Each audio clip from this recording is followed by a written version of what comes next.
today's video lesson, we are going to discuss how to plot and interpret a graph involving motions. Ano po? So here we have an example, a sample problem. A motorcyclist leaves home and travels 500 meters in 100 seconds. Then he stays in the same place for 400 seconds before traveling back home in 600 seconds. So as you can see, ano po, if you analyze our problem, so iba't iba po yung given time. At the same time, iba't iba rin yung given distance traveled for the different specific times na given. Okay po, so let us analyze. Tingnan natin kung anong hitsura ng graph, nung motion ng pag-travel na itong motorcyclist na sinasabi natin. So let us first try to make the table. Ano po? So kailangan ma-identify natin ano yung given time, and dun sa specific time na yun, ano yung distance na na-travel niya dun sa specific time na given. So let us write it one by one. So dun sa time na given, which is ang first time natin is of course dun sa 0. Bakit 0? Dun po muna tayo sa state kung saan hindi pa siya nagta-travel. So dun sa time na 0, ang distance na kanyang na-travel ay 0 pa rin kasi wala pa tayong time. So yan ang starting point natin. 0 ang time, ang distance niyang na-travel ay wala pa kasi. Wala pa tayong kino-cover na time dun sa kanyang na-cover na distance. Ano po? Next, a motorcyclist leaves home and travels 500 meters. Ano po? Nag-travel daw siya ng 500 meters. Saan nilalagay ang 500 meters? Sa distance. 500 meters daw yung kanyang tinravel sa loob ng ilang oras? In 100 seconds. So, ilalagay natin yung 100 seconds dito. Okay, so may corresponding distance sa kada time na given. So again, in 500 meters, in covering 500 meters, kinailangan niya yung 100 seconds para makover yung distance na yun. Next, then he stays in the same place. Pag sinabi natin nag-stay, of course, hindi siya gumalaw. So dun sa distance na 500 meters, 500 meters yung inistapan niya, nagstay daw siya dyan. So we have 500 meters here kasi nagstay siya dyan sa 500 meters na na-cover niya. Ilang oras daw siya nagtagal dyan? So in 400 seconds, nandun siya sa parehong place na yun in 400 seconds. And then, nag-travel siya back home, umuwi na siya sa kanila. Ano po? Okay. Nag-travel siya back home in 600 seconds. Ano po? 600 seconds. At kapag tayo po ay magpa-plot ng graph which is going back to the same direction, ang starting point natin is again 0 ang distance kasi ang bahay niya doon tayo nagsimula. Ano po? So, ibig sabihin yung distance is 0. Okay, let us try to analyze again. A motorcyclist leaves home. Galing muna siya sa bahay. Ano po? So, the time given is 0. Ang distance niyang na-travel ay 0 kasi nasa bahay pa rin siya. Pero nang umalis na daw siya dun sa bahay nila, nag-cover siya ng 500 meters sa loob ng 100 seconds. Then, at the same place, which is 500 meters pa rin, nag-cover siya ng 400 seconds dahil sa pag-stay niya doon ng matagal, which is 400 seconds. Now, after that 400 seconds, naisipan niyang umuwi ulit. So again, what is the distance of their home? 0. Kasi babalik siya dun, dun sa starting point which is 0, naisipan niyang umuwi sa loob ng 600 seconds. So that is how we make the table in getting the time and then the distance na na-cover dun sa specific problem na meron tayo. Now, let us try to graph the table. So, saan tayo nagsisimula? As you can see, we have here the distance and we have here the time given. The distance and then the time. So, we have here distance 100, 200, 300, 400, 500 meters yan. Next, 100, 200, 300, 400, 500, 600 seconds. Start tayo. Ang ating starting point, time is 0, distance is 0. Nasaan ba ang time na 0? time na 0 ay nandito, ang distance na 0 ay nandito. Ibig sabihin, ang una nating plot ay nandyan sa part na yan. Next, ang time daw is 100. Nasaan ba ang time na 100? Nandito. At ang distance niya ay 500. So, sa time na 100, 500 daw yung kanyang distance na na-travel. Time is 100, 500 yung distance na na-travel, i-plot natin siya doon. So, tapos na tayo dito. Nakuha na natin yung 0, 0. Tapos na rin tayo dun sa 100 and 500. Now, proceed tayo dun sa time which is 400. Ang time daw ay 400. Nandito si 400 ang time. Ang distance niya ay 500 pa rin. So, nandito na siya. Okay, so tapos na rin tayo dito. Na-check na natin yan. And yung last, ang time daw is 600. Andito si 600, samantalang ang distance niya ay 0. Ang 0 ay nandito. So si 600 ay nandito, ang 0 ay nandito. Ibig sabihin, nandito yung kanyang plot. So, ano ang next step? So for us to see and analyze the nature of the graph, kailangan i-connect na natin yung dot starting from the starting point. So again, nandito yung starting point natin. I-connect natin siya dun sa sunod na dot. I-connect natin sa sunod. And then i-connect natin dun sa last dot.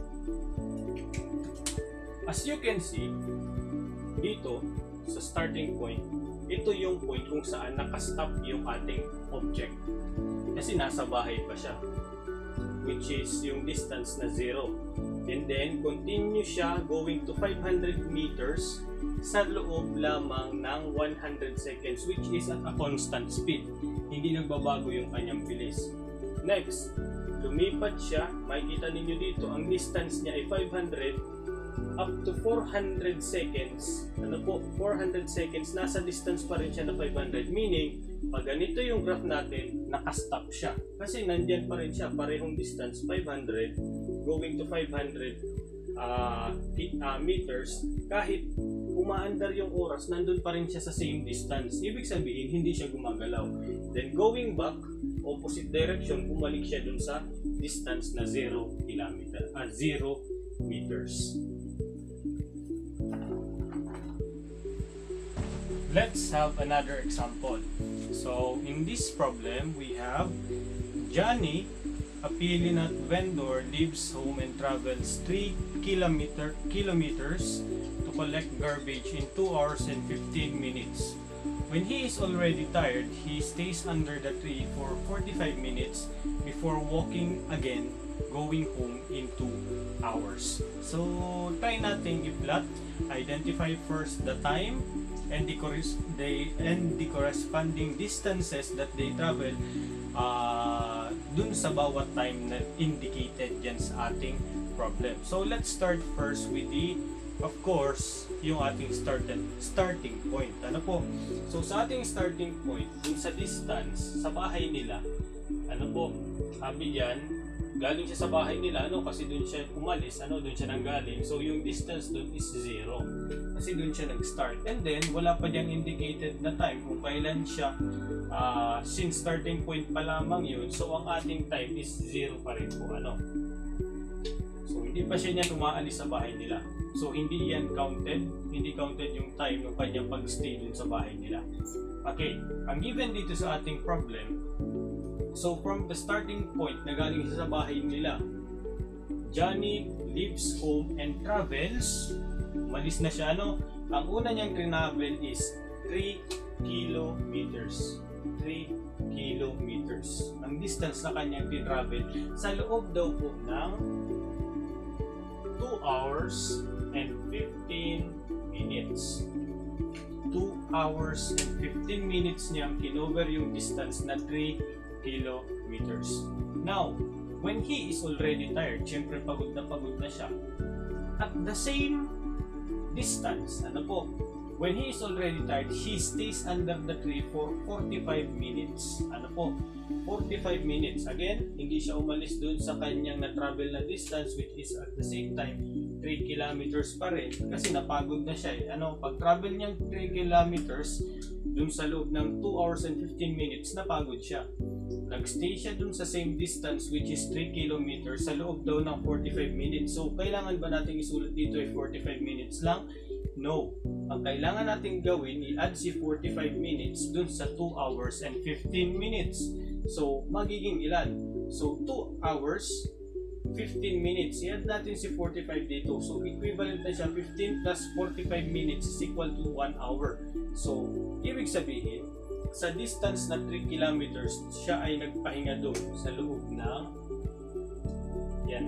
3 hours na yung kanyang na-cover na time. Bakit po? I-add na natin yon 2 hours and 15 minutes plus additional 45 minutes na nagpahinga siya. So, 3 oras na yung kanyang na-travel. 3 oras na yung kanyang na-consume. Pero yung kanyang distance ay nandun pa rin sa 3 kilometers. Pero nag-consume siya ng 45 minutes. Kaya yung 2 hours and 15 minutes naging 3 hours dahil dun sa kanyang pagpahinga. Okay, now, ano yung huling destination niya?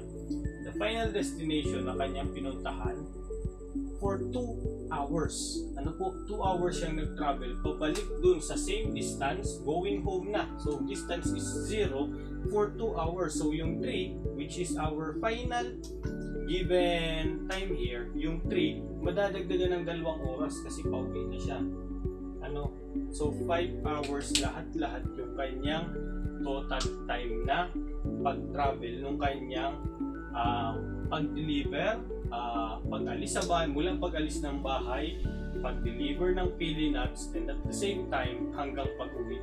5 hours lahat ng kanyang na-consume. Isa-isay natin.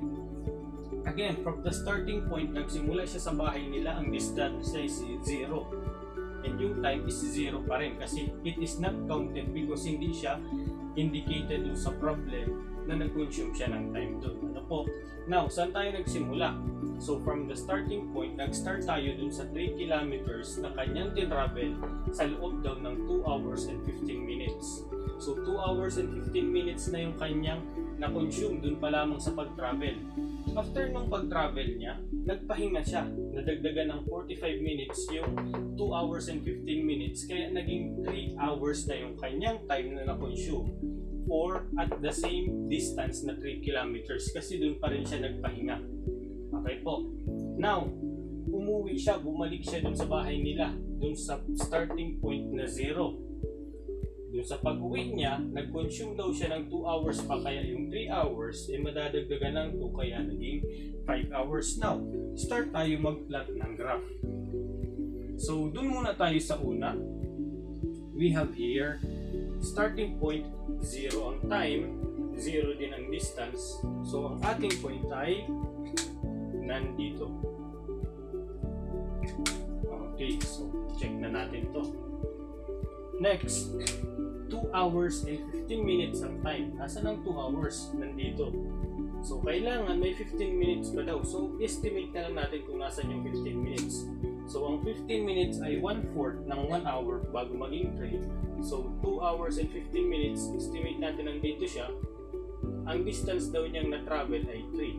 So, dito, going to, yan. Ang distance niyang na-travel ay 3.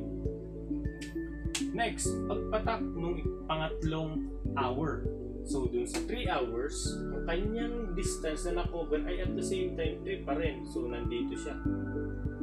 And then, dun sa pang-5 oras, bumalik siya sa starting point.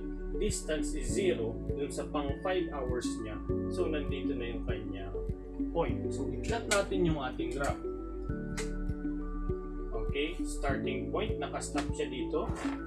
Then, constant speed. And then, nakastop siya dito. And then, bumalik siya opposite direction going to stop again. Ano po? Starting point. Nag-stop na siya again. Nag-stop, constant speed going dun sa destination, and then nag-stop siya, then going back dun sa kanyang starting point, then stop ulit. Ano po? So that is how we plot, and that is how we graph the motion of moving objects. So kailangan lamang natin i-analyze. Huwag kalilimutang gumawa ng table para ma-identify natin ano yung specific distance na kanyang na-cover to that specific given time. So, bawat time na indicated yan ay may corresponding distances din po na na-travel or na-cover. So, kailangan lang natin siyang i-analyze para madali natin siyang ma-graph. So, ang aking advice, gumawa kayo ng table para pagdating ng pag-graph ninyo, mas madali na ninyo siyang mapaplan. Okay po? So, that would be all for our discussion. Thanks for watching, everyone.